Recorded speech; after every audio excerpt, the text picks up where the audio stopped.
Hello friends, welcome to Ayurvedic Aromas, your ultimate destination for exploring the rich world of medicinal and aromatic plants. आज हम kidney के कार्य, बीमारियां एवं बचाव विषय पर इस वीडियो में जानने का प्रयास करेंगे। किडनी एक फिल्टरिंग अंग है जो पसलियों के ठीक नीचे और पेट के पीछे स्थित होती है। आमतौर पर किडनी रीढ़ की हड्डी के दोनों ओर आंतों और डायाफ्राम के बीच स्थित होती है। किडनी मूत्र के माध्यम से रक्त में से अपशिष्ट और अतिरिक्त तरल पदार्थ को शरीर से बाहर करने तथा शरीर को स्वस्थ रखने में महत्वपूर्ण भूमिका निभाती है। इसके अतिरिक्त किडनी शरीर की कोशिकाओं द्वारा उत्पादित एसिड को भी बाहर निकालती है और रक्त में पानी, लवण और खनिजों जैसे सोडियम, कैल्शियम, फास्फोरस और पोटेशियम का एक स्वस्थ संतुलन बनाए रखती हैं। ये हमारी मूत्र प्रणाली का एक आवश्यक भाग हैं और ये इलेक्ट्रोलाइट नियंत्रण, अम्लक्षार संतुलन व रक्तचाप नियंत्रण आदि जैसे होम्योस्टैटिक कार्य भी करते हैं। ये शरीर में रक्त के नेचुरल प्यूरिफायर के रूप में कार्य करते हैं। मूत्र का उत्पादन करते समय गुर्दे यूरिया और अमोनियम जैसे अपशिष्ट पदार्थ उत्सर्जित करते हैं तथा जल, ग्लूकोज और अमीनो अम्लों का एब्जॉर्प्शन भी करते हैं। गुर्दे हार्मोन भी उत्पन्न करते हैं जिनमें कैल्सिट्रियोल, रेनिन और एरिथ्रोपिटिन शामिल हैं। गुर्दे एक दिन में 180 लीटर अल्ट्राफिल्ट्रेट उत्पन्न करते हैं जिसका एक बहुत बड़ा प्रतिशत पुनर्वशोषित कर लिया जाता है और शेष लगभग 2 लीटर मूत्र के रूप में शरीर से बाहर चला जाता है। वयस्क पुरुषों की किडनी लगभग 10 से 14 सेंटीमीटर लंबी तथा महिलाओं की किडनियां लगभग 9 से 13 सेंटीमीटर लंबी होती है, जबकि इनकी चौड़ाई लगभग 3 से 5 सेंटीमीटर तथा वजन लगभग 150 से 260 ग्राम तक होता है।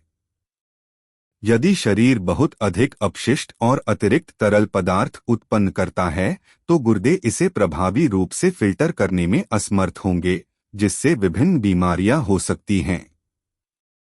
वर्तमान में किडनी की बीमारी के मामले तेजी से बढ़ रहे हैं। अब सिर्फ बुजुर्ग ही नहीं बल्कि युवा भी इसकी चपेट में आ रहे हैं। दरअसल संपूर्ण स्वास्थ्य के लिए किडनी की सेहत बहुत महत्वपूर्ण होती है। हालांकि यदि आप किडनी रोग को इसके शुरुआती चरणों में पहचान लेते हैं तो किडनी के आयु को लंबा करने के लिए कुछ कदम उठाए जा सकते हैं। एक अनुमान के अनुसार दुनिया भर में लगभग 85 करोड़ व्यक्तियों को कई कारणों से किडनी की बीमारी होने का अनुमान है। भारत में हर साल लगभग 1 लाख लोग क्रोनिक किडनी डिजीज से संक्रमित होते हैं। गुर्दे की बीमारी के कारणों में मधुमेह एवं उच्च रक्तचाप प्रमुख हैं।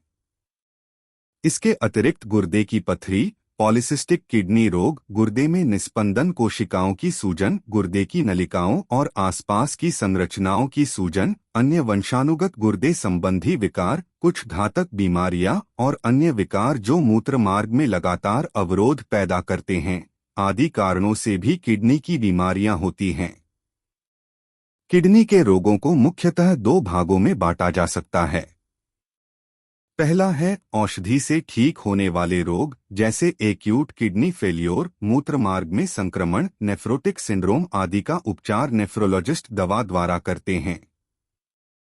एक्यूट किडनी फेल्योर के गंभीर मरीजों को डायालिसिस और किडनी प्रत्यारोपण जैसे इलाज की आवश्यकता पड़ सकती है। दूसरा है ऑपरेशन से ठीक होने वाले रोग। इस तरह के किडनी रोगों का उपचार यूरोलॉजिस्ट करते हैं, जैसे पथरी रोग, प्रोस्टेट की समस्या और मूत्र मार्ग का कैंसर आदि।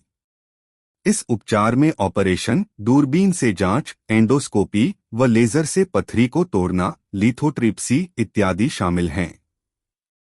गुर्दे की बीमारी के शुरुआती लक्षणों में बार बार पेशाब करने की इच्छा या मूत्र में रक्त की उपस्थिति, झागदार या बुलबुलेदार मूत्र इस बात का प्रारंभिक संकेत हो सकता है कि गुर्दे की खराबी के कारण मूत्र के माध्यम से प्रोटीन की कमी हो रही है।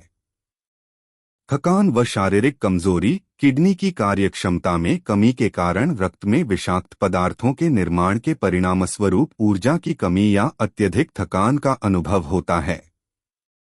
एनीमिया, जो बहुत कम लाल रक्त कोशिकाओं के कारण होता है, व्यक्ति को थका हुआ या कमजोर महसूस करा सकता है और यह क्रोनिक किडनी डिसीज के कारण भी हो सकता है। खुजली गुर्दे की बीमारी के कारण रक्त में खनिजों और पोषक तत्वों का असंतुलन हो सकता है, जिसके परिणामस्वरूप त्वचा शुष्क और खुजलीदार हो जाती है। रक्त में फास्फोरस का उच्च स्तर भी खुजली पैदा कर सकता है। हाथों, पैरों या टांगों में सूजन, जिसे हम एडिमा भी कहते हैं, जब गुर्दे शरीर से सोडियम और तरल पदार्थ को बाहर नहीं निकाल पाते हैं तो वह तरल हमारे शरीर में ही जमा होने लगता है, जिससे हमारे हाथों, पैरों तथा शरीर के अन्य हिस्सों में सूजन आने लगती है। सांस फूलना, जब गुर्दे पर्याप्त मात्रा में तरल पदार्थ को शरीर से बाहर नहीं निकाल पाते हैं तो फेफड़ों में अतिरिक्त तरल पदार्थ जमा हो सकता है, जिससे सांस फूलने की समस्या हो सकती है। सांस फूलने की समस्या सीकेडी के कारण हुए एनीमिया, जिसमें रक्त में ऑक्सीजन पहुंचाने वाली लाल रक्त कोशिकाओं की कमी हो जाती है, के कारण भी हो सकता है। भूख न लगना, गुर्दे की कार्यक्षमता में कमी के कारण शरीर में उत्पन्न विभिन्न विषाक्त पदार्थों को शरीर बाहर नहीं निकाल पाता है, जिस कारण वे शरीर में ही जमा होने लगते हैं। इस वजह से शरीर में बहुत विरक्तियां आ जाती हैं, जिस कारण भूख नहीं लगती है। आंखों के नीचे सूजन गुर्दे की बीमारी का एक प्रारंभिक संकेत है। आंखों के आसपास की दीर्घकालिक सूजन गुर्दे की खराबी के परिणामस्वरूप मूत्र में प्रोटीन के रिसने के कारण हो सकती है। क्रोनिक किडनी डिसीज से ग्रस्त हर 5 में से 2 लोगों को अपने दीर्घकालिक गुर्दे की बीमारी की गंभीरता के बारे में पता नहीं होता है। चूंकि क्रोनिक किडनी डिसीज के हमेशा सबसे स्पष्ट लक्षण नहीं होते हैं, इसलिए लोगों को वर्षों तक यह एहसास ही नहीं होता कि उन्हें यह बीमारी है। जब किसी अन्य कारण से रक्त या मूत्र परीक्षण किया जाता है या फिर किडनी पूरी तरह फेल हो गई हो और उसके स्पष्ट लक्षण दिखाई दे रहे हों, तभी किडनी की बीमारी के बारे में पता चलता है।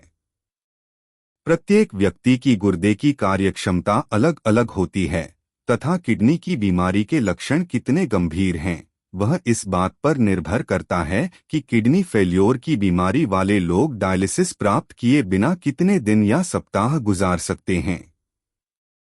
किडनी की बीमारी के स्पष्ट लक्षण दिखाई देने में लगने वाला समय व्यक्ति पर निर्भर करता है, जो 2 से 5 साल तक हो सकता है। किडनी की खून को साफ करने, अपशिष्ट उत्पादों को बाहर निकालने एवं इलेक्ट्रोलाइट संतुलन को बनाए रखने की क्षमता में उल्लेखनीय कमी को किडनी फेल्योर कहते हैं। खून में क्रिएटिनिन और रक्त यूरिया नाइट्रोजन की मात्रा में वृद्धि का तात्पर्य भी किडनी फेल्योर होता है। किडनी फेल्योर बीमारी 2 प्रकार की होती है, एक है एक्यूट किडनी फेल्योर और दूसरी है क्रोनिक किडनी डिजीज अथवा क्रोनिक किडनी फेल्योर।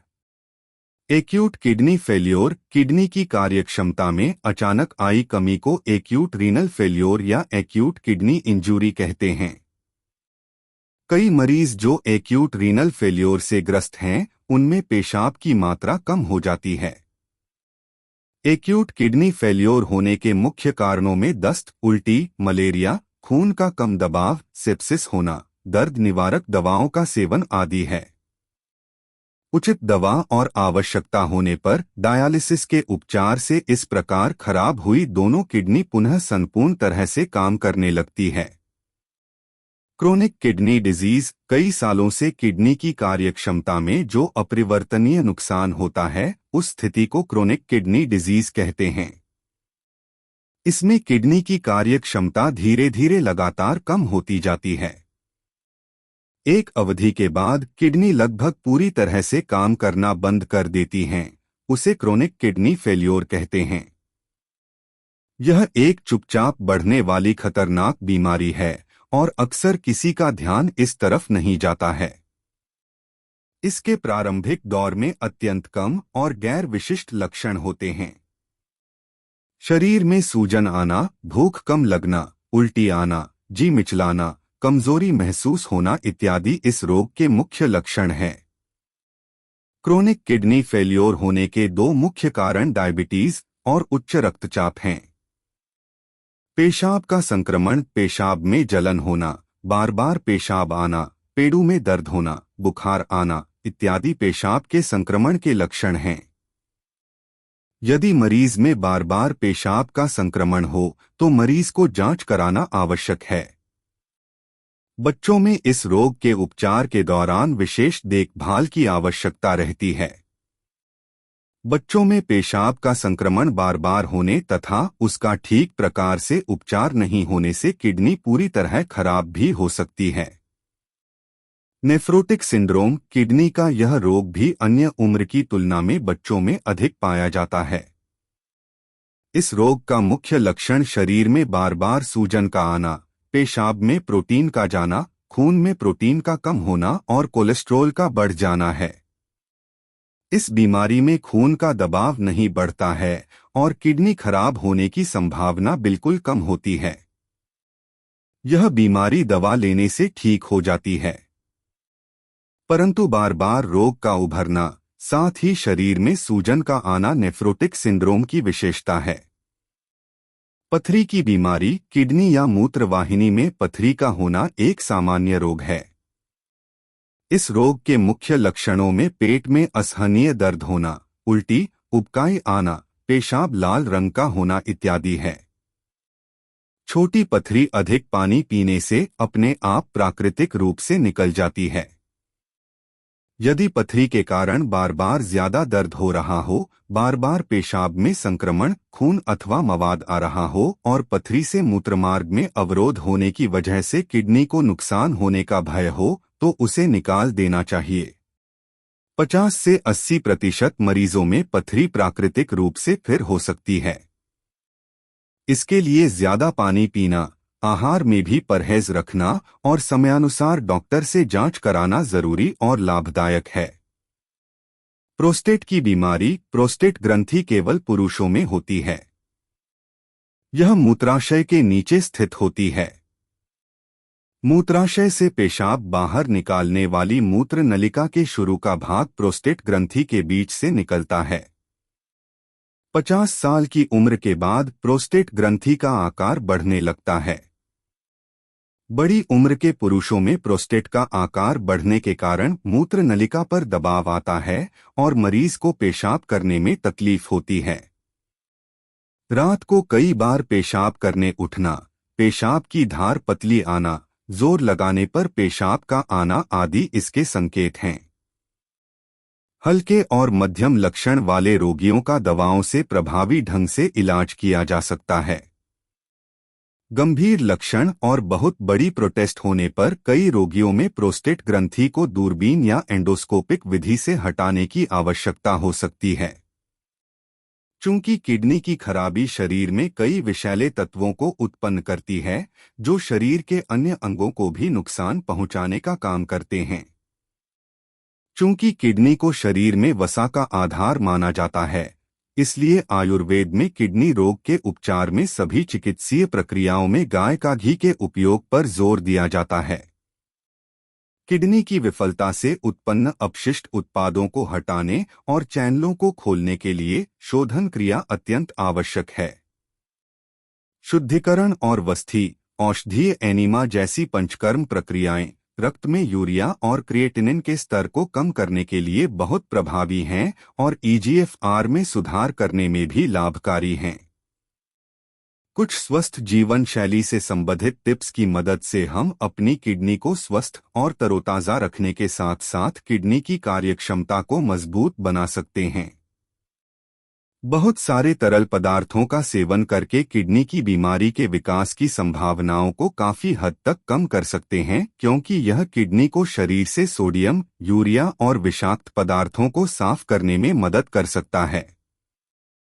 साथ ही तरल पदार्थों के अत्यधिक सेवन से बचना महत्वपूर्ण है, क्योंकि इससे साइड इफेक्ट हो सकते हैं, जिससे किडनी को अतिरिक्त विषाक्त पदार्थों को छानने के लिए अधिक काम करना पड़ता है। एक स्वस्थ इंसान को प्रतिदिन लगभग 1.5 से 2 लीटर पानी का सेवन करना चाहिए। आयुर्वेद के अनुसार कुछ शक्तिशाली आयुर्वेदिक जड़ी बूटियों की मदद से किडनी की समय समय पर सफाई की जा सकती है। अजवाइन, गोखरू, वरुण, पुनर्नवा, कलौंजी जैसी मूत्रवर्धक जड़ी बूटियां किडनी और मूत्र मार्ग को साफ करने में मदद करती हैं, साथ ही शरीर में विषाक्त पदार्थों के स्तर को कम करती हैं। इनमें से किसी भी जड़ी बूटी को 2 कप पानी में उबालकर हर्बल चाय के रूप में अथवा रात भर पानी में भिगोकर सुबह सुबह खाली पेट इस पानी का सेवन करने से रक्त में यूरिक एसिड, यूरिया, क्रिएटिनिन तथा अन्य इलेक्ट्रोलाइट्स के स्तर को नियंत्रित करने में मदद मिलती है।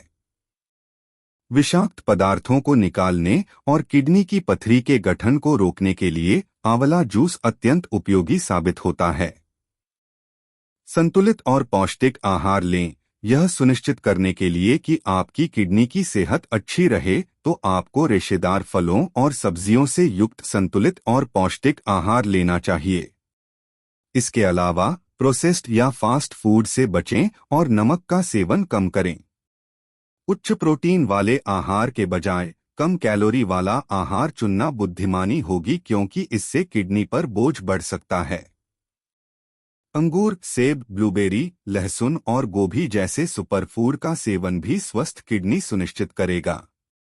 किडनी के रोगियों के लिए अधिक पोटेशियम युक्त पदार्थ जैसे पालक, धनिया पत्ती, आलू, मुनगा अथवा सहजन का फल, बीन्स, कटहल, खरबूजा, अनार, केला, इमली आदि का सेवन नहीं करना चाहिए, बल्कि कम पोटेशियम युक्त पदार्थ जैसे टिंडा, परमल, लौकी, तोरई, शिमला मिर्च, नींबू, तरबूज, अनानास आदि का सेवन करना चाहिए।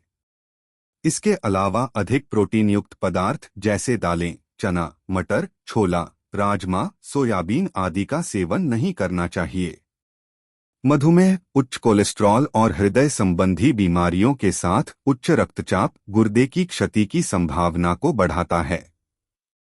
नियमित जांच से गुर्दे की क्षति की संभावनाओं को रोकने या कम करने में मदद मिल सकती है। उम्मीद है कि आपको इस वीडियो में दी गई जानकारी उपयोगी लगी हो। इसी प्रकार की अन्य जानकारियों के लिए हमारे चैनल आयुर्वेदिक एरोमाज को सब्सक्राइब जरूर करें।